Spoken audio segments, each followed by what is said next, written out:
El sol apenas asomaba entre el smog denso que cubría Mexico City, tiñendo de un naranja apagado las calles abarrotadas y los techos de lámina que temblaban con el viento matutino. En el corazón de Tepito, donde el desorden reinaba como rey, Miguel Sánchez, un niño de 12 años, corría entre los puestos de fayuca y las pilas de ropa usada con un trapo sucio en una mano y una cubeta de agua jabonosa en la otra. Lo llamaban el chícharo, por sus ojos pequeños como chícharos, y su cuerpo flaco que parecía desvanecerse entre el caos de cables colgantes y el ruido de radios que vomitaban narcocorridos. Día tras día, limpiaba parabrisas en los cruces de la avenida Eje Central, esquivando maldiciones de los microbuseros y juntando monedas de los pocos conductores que no lo miraban como si fuera invisible. No tenía madre, no tenía un hogar de verdad. Vivía con un tío alcohólico en una vecindad de paredes húmedas y colchones apestosos, durmiendo en el suelo con una sábana rota como único escudo contra el frío. Pero en su muñeca llevaba algo que no pertenecía a ese mundo. Un reloj Omega Constellation, viejo pero con un brillo que resistía el paso del tiempo, su correa de cuero gastada y el cristal rayado atrapando la luz como si guardara un secreto. No sabía por qué lo tenía, solo que su padre, una sombra borrosa en su memoria, se lo había puesto en la mano hace 7 años, cuando tenía 5, con los ojos llenos de lágrimas y una voz rota. «Cuídalo, Miguelito. Es lo único que te dejo». Esa mañana, mientras el tráfico rugía como un animal hambriento y el humo de los camiones pintaba el aire de gris, una camioneta negra se detuvo en el semáforo donde Miguel trabajaba.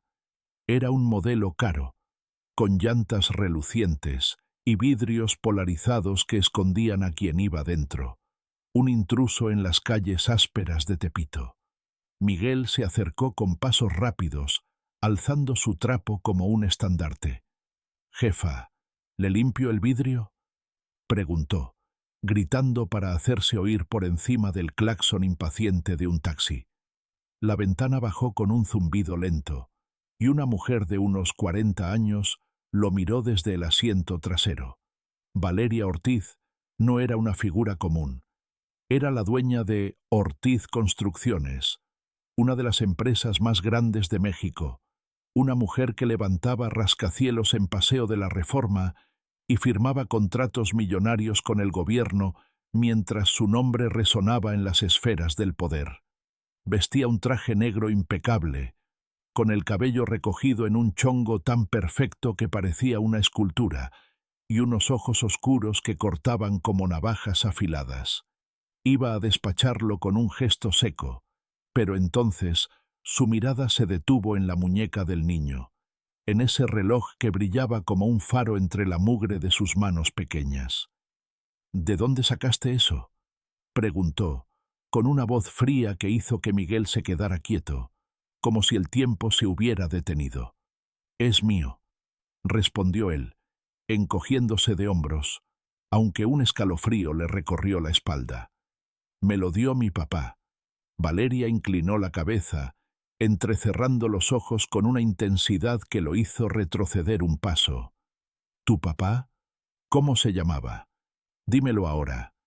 Miguel dudó, mirando el suelo mientras el trapo goteaba agua sucia sobre sus tenis rotos.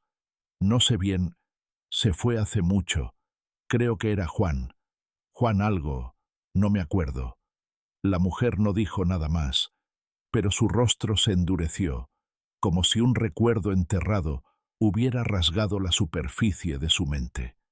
La ventana subió de golpe, y la camioneta arrancó con un rugido, dejando a Miguel parado en la calle, con el corazón latiendo rápido y una sensación extraña en el pecho.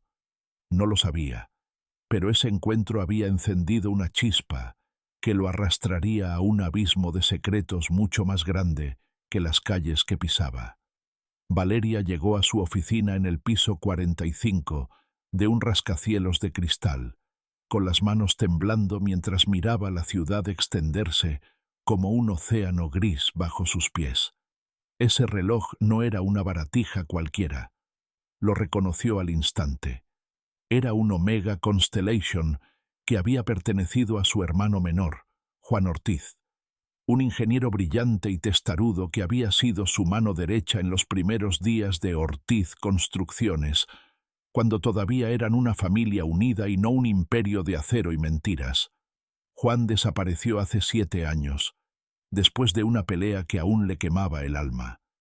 Él había descubierto algo en los libros contables de la empresa: pagos ocultos a funcionarios, contratos inflados para proyectos fantasmas, una red de corrupción que tejía hilos desde los barrios bajos hasta las oficinas más altas del gobierno en Los Pinos. Juan quería exponerlo todo, llevar las pruebas a la prensa, limpiar el legado de su padre, un albañil honesto que había muerto soñando con un futuro mejor para sus hijos. Pero Valeria, cegada por el miedo a perderlo todo y seducida por la ambición que la había llevado tan lejos, lo traicionó. Le rogó que callara, que no destruyera lo que habían construido juntos, y cuando él se negó, gritándole con lágrimas en los ojos que la verdad valía más que cualquier rascacielos, Juan salió de su vida dando un portazo. Días después, su auto fue encontrado abandonado en una carretera polvorienta de Morelos, con las puertas abiertas y un silencio que gritaba muerte. Nunca hallaron su cuerpo, y Valeria, ahogando la culpa en trabajo y poder, asumió que estaba muerto. Siguió adelante, levantando torres sobre los secretos que él había jurado desenterrar, diciéndose a sí misma que no había otra opción. Pero ahora, ese reloj estaba en la muñeca de un niño sucio de Tepito. ¿Cómo era posible? ¿Era una casualidad cruel o significaba algo más profundo? Valeria pasó la noche en su penthouse de lujo, dando vueltas en la cama mientras las luces de la ciudad parpadeaban como fantasmas afuera. No podía sacarse la imagen de Miguel de la cabeza. Esos ojos pequeños, esa voz temblorosa, el reloj que no debería estar ahí. Al amanecer llamó a Raúl, su asistente, un hombre flaco y nervioso que vivía para cumplir sus órdenes sin cuestionarlas. «Encuentra a ese niño», dijo, con la voz afilada como un cuchillo. «Se hace llamar el Chícharo. Está en eje central, limpiando vidrios. Tráelo aquí, pero que nadie lo vea». «Nadie, Raúl, ¿me oíste?»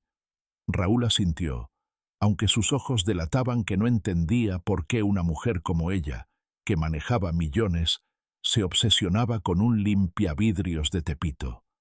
3 días después, tras sobornar a unos vendedores ambulantes y seguir rumores entre los niños de la calle, Raúl encontró a Miguel y lo llevó a la oficina de Valeria. El niño estaba parado en medio de ese espacio de mármol y cristal, con su playera rota y sus tenis agujereados, chocando contra el lujo del lugar, mirando todo con una mezcla de miedo y desafío. Valeria se sentó frente a él, cruzando las piernas, mientras Raúl cerraba la puerta y se quedaba en un rincón como un perro guardián. «¿Qué hice?», preguntó Miguel, metiendo las manos en los bolsillos para esconder el temblor. «No robé nada, jefa. El reloj es mío, se lo juro.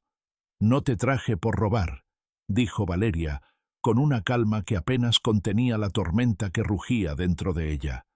«Ese reloj, ¿dónde lo conseguiste? Dime la verdad, niño. No me mientas, porque sé cuando alguien miente». Miguel tragó saliva mirando el suelo como si quisiera hundirse en él. «Ya le dije, mi papá me lo dio», respondió, con la voz baja pero firme. «Antes de irse, me dijo que lo cuidara, que era importante. No sé más, jefa. Se lo juro por mi madrecita que está en el cielo». Valeria lo estudió en silencio, buscando en su rostro algún rastro de Juan. Los ojos pequeños, la nariz recta, la forma en que apretaba los labios como si guardara un grito. Podía ser él.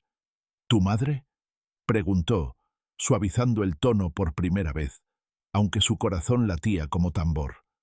¿Dónde está? ¿Quién era? Murió cuando yo era chiquito, dijo Miguel, bajando la mirada al suelo. Un carro la atropelló en el mercado de la Merced. Mi tío dice que mi papá se fue por eso, porque no lo aguantó. Yo no me acuerdo bien, era muy pequeño. Valeria sintió un nudo apretarle el pecho, un frío que le recorrió las venas como si el pasado hubiera vuelto a tocarla con dedos helados. Si este niño era hijo de Juan, significaba que su hermano había sobrevivido más allá de esa noche, que había tenido una vida que ella no conoció, una familia que ella no protegió. Y si el reloj estaba con él, ¿qué más había dejado atrás? ¿Qué más estaba esperando en las sombras? ¿Dónde vives?, preguntó, tratando de mantener la voz firme, aunque algo dentro de ella empezaba a resquebrajarse. Con mi tío en Tepito, respondió Miguel, levantando la vista por fin. Pero no quiero volver. Me pega cuando toma, y siempre está tomando. Me pega fuerte, jefa, y me quita las monedas que gano.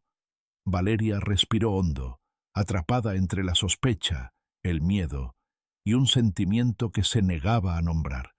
Culpa, tal vez un eco de amor perdido. Miró a Raúl, que seguía en el rincón, y luego de nuevo a Miguel. «Quédate aquí por ahora», dijo al fin, levantándose con un movimiento lento. «No te haré daño.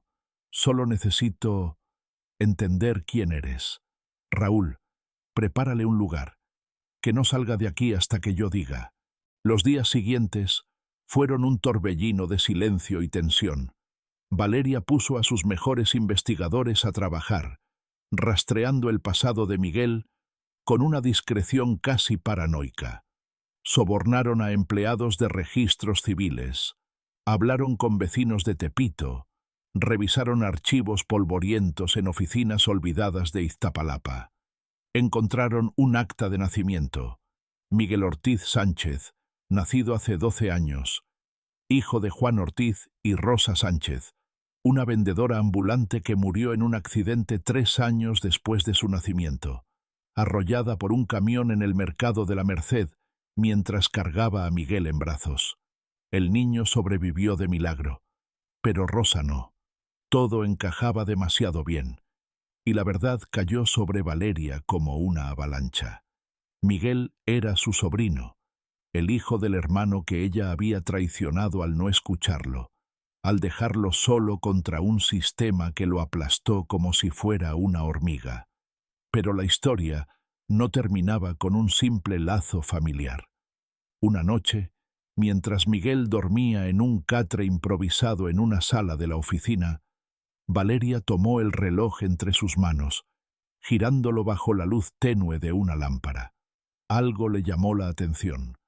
La tapa trasera estaba suelta, apenas encajada, como si alguien la hubiera manipulado. Con un destornillador pequeño que sacó de un cajón, la abrió con dedos temblorosos y dentro encontró un microchip diminuto, pegado con cinta adhesiva amarillenta pero intacto. Lo llevó a un técnico de confianza, un viejo amigo de Juan que aún trabajaba en las sombras de la empresa, y lo que descubrió la dejó sin aliento. Eran archivos cifrados, cientos de documentos digitales con registros de pagos ilegales, nombres de políticos de alto rango, empresarios influyentes y hasta jueces corruptos. Era la prueba irrefutable de la red de corrupción que Juan había jurado destruir, escondida en el reloj como un mensaje desde el más allá, esperando el momento de ser encontrado. Valeria se quedó mirando el microchip sobre su escritorio, con el corazón latiendo en los oídos y las manos sudorosas. Podía destruirlo, prenderle fuego y seguir con su vida de lujo y poder, como había hecho durante años. O podía cumplir el deseo de Juan, exponerlo todo, aunque significara perder su empresa, su reputación, tal vez su vida. Cerró los ojos y pensó en Miguel, en sus ojos pequeños que la miraban con una mezcla de miedo y esperanza, y en Juan, gritándole aquella noche con la voz rota que la verdad era lo único que importaba. Pero antes de que pudiera decidir, el destino irrumpió en su mundo. Al día siguiente, mientras Valeria debatía consigo misma en la oficina, la puerta se abrió de golpe y un hombre entró como un torbellino.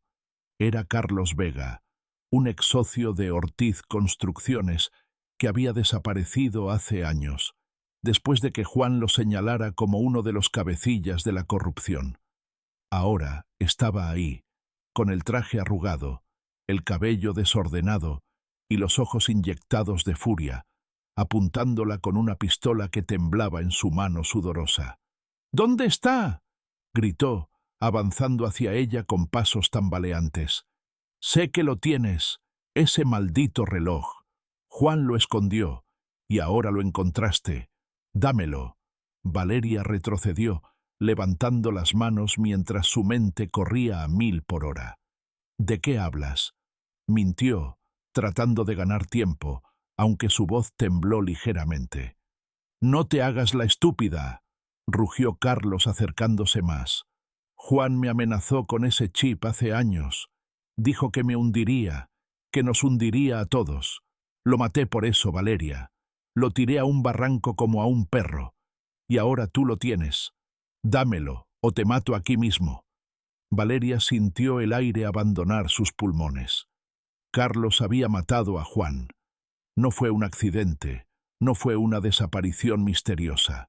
Su hermano había muerto por sus manos, y ella lo había dejado solo para enfrentarlo. Antes de que pudiera responder, un grito cortó el aire. Miguel salió de detrás de un mueble donde se había escondido, lanzándose contra Carlos con una fuerza que no parecía caber en su cuerpo flaco.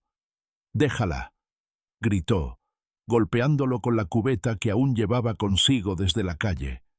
El metal resonó contra la cabeza de Carlos, que trastabilló, soltando un alarido de dolor. Valeria aprovechó el momento, arrancándole la pistola de las manos y empujándolo al suelo con un golpe nacido de pura desesperación. La seguridad llegó minutos después, alertada por el ruido, y se llevó a Carlos esposado, mientras él gritaba maldiciones y promesas de venganza. Pero Valeria no lo escuchó. Se arrodilló junto a Miguel, que temblaba en el suelo con lágrimas corriendo por su cara sucia. —¿Por qué hiciste eso, pequeño? —preguntó, con la voz quebrada tomándole las manos. —Podía matarte. —¿Por qué? —Porque eres mi familia —dijo Miguel, mirándola con esos ojos pequeños que ahora brillaban con algo más que miedo. No sé mucho, pero mi papá no hubiera querido que te pasara nada. Siempre decía que la familia es lo primero. Valeria lo abrazó, apretándolo contra su pecho, mientras sollozos silenciosos sacudían su cuerpo. Por primera vez en años, sintió el peso de la culpa como una losa, pero también una chispa de algo nuevo. Redención. Esa noche, sentada en la oficina con Miguel dormido a su lado, tomó el microchip entre sus dedos y decidió lo que debía hacer. Las semanas siguientes fueron un terremoto que sacudió a Mexico City hasta sus cimientos. Valeria convocó una conferencia de prensa en el vestíbulo de su rascacielos, frente a decenas de reporteros y cámaras. Con el microchip en la mano y la voz temblando pero firme, confesó todo: su papel en el encubrimiento, la traición a su hermano, los secretos que había guardado durante años. Entregó los archivos a la prensa, exponiendo una red de corrupción que alcanzaba desde los puestos de Tepito hasta las oficinas de Cristal en Reforma. Los titulares estallaron al día siguiente. Ortiz Construcciones cae, escándalo de corrupción al descubierto.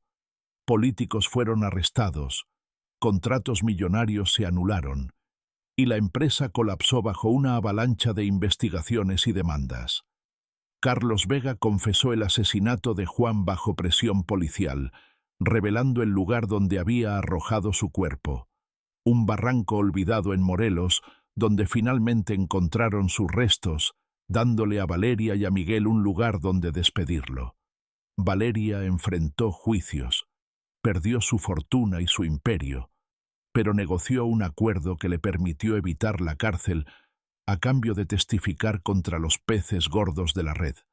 Lo poco que le quedó lo usó para adoptar legalmente a Miguel, llevándolo a vivir con ella en una casa modesta en las afueras de la ciudad, lejos de los rascacielos que una vez fueron su vida. Pero no se rindió del todo. Con los últimos restos de su dinero, fundó Manos de Tepito, una organización para niños de la calle como Miguel, ofreciendo refugio, comida y educación a quienes el sistema había abandonado. Cada noche, mientras Miguel dormía en una cama que por fin era suya, Valeria miraba el reloj Omega Constellation en su mesita, un objeto que había cambiado todo. Una tarde, sentados en un parque mientras el sol se hundía en el horizonte, Miguel le dio el reloj de vuelta. «Guárdalo tú, tía», dijo, con una sonrisa pequeña que por primera vez no temblaba. «Mi papá dijo que era importante, y ahora sé por qué. Tú lo hiciste importante». Valeria lo tomó, con lágrimas corriendo por sus mejillas, y lo abrazó con fuerza. «No, pequeño», susurró. «Tú lo hiciste importante. Tú y él». El Omega Constellation brillaba en su mano, un puente entre el pasado y el presente, un recordatorio de que los lazos que nos unen, incluso más allá de la muerte, tienen el poder de romper cadenas y sanar heridas. Juan no había muerto en vano, y Miguel no crecería solo. Juntos, encontraron la justicia que él buscó, y en cada niño que salvaron con su fundación, dejaron un pedazo de su legado. Un mundo donde la verdad, aunque tarde, podía brillar más fuerte que cualquier rascacielos.